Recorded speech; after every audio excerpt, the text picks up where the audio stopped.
কৰিবলৈ এটা সীমা থাকে। ইমান ভণ্ডামি কৰিব নালাগে। কাৰোবাৰ ঘৰত গৈ পেলাই কোনোবাই কি বনাইছে কি খাইছে সেইটো চোৱাৰ আপোনালোকৰ অধিকাৰ নাই। বন্ধুসকল, তিনিচুকীয়াত এটা ঘটনা হৈছে, আপোনালোকে দেখিছে। মই ভিডিঅ'টো ইয়াতে লগাম, আপোনালোকে সম্পূৰ্ণ দেখিব।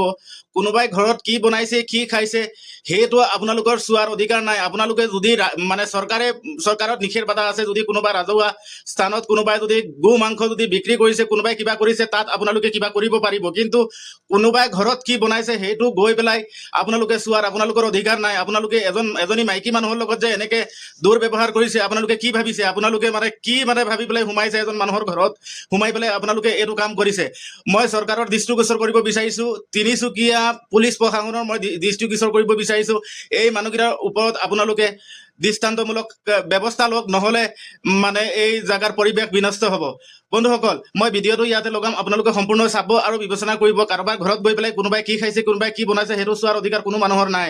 মই পুলিচ প্ৰশাসনক দৃষ্টিগোচৰ কৰিব বিচাৰিছো। এইটো যদি ভিডিঅ' আপোনালোকে চাইছে তেতিয়াহ'লে অতি সোনকালে আপোনালোকে এই ভিডিঅ'ৰ ওপৰত ব্যৱস্থা লওক। আপনি